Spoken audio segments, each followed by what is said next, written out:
Among the many civilizations that have ever existed on Earth, none has fascinated scientists and historians as much as the mysterious people of Noah. Different cultures across the world claim that the land of these ancient people once stood within their own borders. The Arabs point toward Arabia, the Europeans toward the Mediterranean, and the Chinese believe it was somewhere within their ancient territories. Even Japan and Indonesia have their own legends tied to the Great Flood. But when a foreign researcher points specifically toward Indonesia, it becomes difficult to ignore the reasoning behind such a claim. Professor Auricio Santos, a scientist who devoted more than 30 years of his life to studying ancient floods and the legend of Atlantis, proposed a striking theory that Indonesia might not only be related to Atlantis, but could in fact be the very place where the people of Noah once lived. Through decades of geological surveys, satellite imagery, and mythological cross-references, Santos identified 53 characteristics that perfectly matched Plato's description of Atlantis. A warm tropical region, fertile soil, multiple annual harvests, advanced maritime culture, and an eventual destruction by catastrophic floods. Though his research often drew from Greek, Roman, Inca, Mayan, Aztec, and Hindu sources, he urged readers not to view these myths as isolated fictions, but as fragments of a shared human memory, an echo of a real, devastating event that shaped early civilization. When compared with the Quranic narrative of Prophet Noah's flood, which was sent as a universal sign for humankind, the connections become even more intriguing. Professor Santos explained that Atlantis disappeared around 11,600 years ago, when a cataclysmic event reshaped the face of the Earth. He theorized that the ancient Krakatoa volcano, which once erupted with unimaginable force, threw massive quantities of ash into the atmosphere, melting polar ice and raising global sea levels by nearly 200 meters. The eruption not only separated the islands of Java and Sumatra, but also submerged a vast continent beneath the waves, what he believed to be Atlantis itself. Satellite-based bathymetric maps of Indonesian waters appear to support his claim.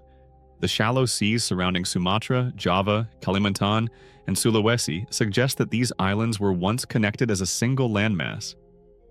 Could it be then that the world's oldest legend, the sinking of Atlantis, and the divine flood of Noah are, in truth, the same story told through different tongues?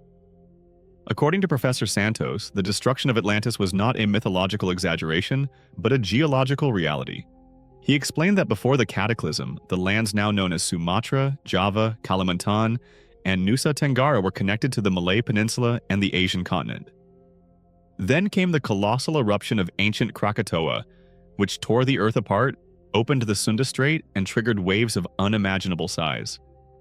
The oceans rose, the skies darkened, and what was once a thriving continent of fertile plains and magnificent cities was swallowed by the sea in a single night. This apocalyptic event, Santos claimed, did more than erase a civilization.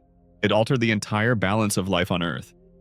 Nearly 70% of mammal species vanished, including early human communities. Some smaller species, like the so-called hobbits of Flores Island, may have disappeared during the same period. What survived were fragments, scattered islands that now make up Indonesia, each a mountain peak of the once great continent. Plato's writings described Atlantis as a rich, sunlit nation that prospered through agriculture, science, and trade. Santos connected this directly to the Indonesian archipelago, lying across the equator and basking in sunlight throughout the year. He suggested that Atlantis was the ancient world's center of knowledge. Its people advanced in metallurgy, shipbuilding, and architecture. The region's natural wealth, gold, wood, spices, and minerals, would have made it a hub for early civilization, explaining why ancient cultures from Egypt to Mesoamerica shared similar myths of floods, gods, and celestial warnings. He also pointed to the remnants of submerged ruins and stone formations beneath the Sunda Strait, which local divers and researchers have documented for years. These structures, covered in coral and volcanic sediment, resemble ancient buildings rather than random geological shapes. Santos believed that if proper underwater exploration were conducted at depths of 150 to 200 meters, it could provide the strongest evidence yet for his theory. For Santos, proving that Indonesia was Atlantis meant rewriting human history. It would challenge the Western narrative that civilization began in Mesopotamia or Greece. If Atlantis truly existed beneath Indonesian waters, then the story of human advancement and the Great Flood of Noah both began in Southeast Asia, not the Mediterranean. The professor's theory continued to gain attention among scholars, archaeologists, and theologians alike. He argued that if Indonesia was indeed the land of Atlantis, then the Western claim that all human civilization originated from Europe would collapse. The discovery would also invalidate the long-standing theory that a meteor impact had triggered the end of the Ice Age. Instead, the cause would be traced to an immense volcanic eruption, one so powerful it reshaped the continents and drowned a thriving empire. Many expeditions have been launched across the globe to uncover the truth about Atlantis, from the Mediterranean Sea and the African coast to the Caribbean, South America, and even Cyprus. Yet, none of those places has provided solid evidence of a lost continent. What makes Indonesia so compelling is not only its geological structure, but also its cultural memory. The myths and oral traditions scattered among its islands tell of a great land that sank beneath the waves after angering the heavens. To Santos, these legends echoed the same warnings found in the Quran, a story of divine retribution against a society that defied its prophet, just as the people of Noah did. The professor's theory gained further support after the 2004 Aceh tsunami, which revealed the power of the seas in this region. The tragedy reignited scientific interest in the possibility that similar events thousands of years ago could have submerged an entire civilization. Unfortunately, Santos passed away before he could continue his fieldwork in Indonesia, but he left behind detailed recommendations. He urged future researchers to conduct deep-sea excavations in the Java Sea, believing that beneath its calm waters lay the remains of mankind's earliest city. If this hypothesis were proven true, the implications would be revolutionary. It would mean that the foundations of human progress, agriculture, astronomy, navigation, and governance originated not in the Western world but in the Far East. The paradise on Earth described by ancient philosophers could, therefore, be none other than the Indonesian archipelago, once a lush and powerful continent now resting beneath the sea. Atlantis, the land of abundance and wisdom, might not be a legend at all, but the drowned cradle of human civilization. In his detailed writings, Professor Santos described the characteristics of Atlantis in remarkable precision, drawing parallels to the Indonesian archipelago. He noted that Atlantis was said to be a vast region, larger than Libya, Anatolia, and the Middle East combined. It consisted of alternating rings of land and water, perfectly circular and radiant with lush vegetation and natural beauty. The region was blessed with warm weather, plentiful rain, fertile soil, and a constant flow of springs, both hot and cold, that contained valuable minerals. When modern researchers studied Indonesia's geological maps, they found identical features: tropical climate, volcanic mineral springs, high annual rainfall, and an abundance of natural resources. The society of Atlantis, according to Plato and later supported by Santos, was highly advanced. It was known for metallurgy, navigation, architecture, and disciplined governance. They built canals and irrigation systems that allowed them to harvest crops twice a year.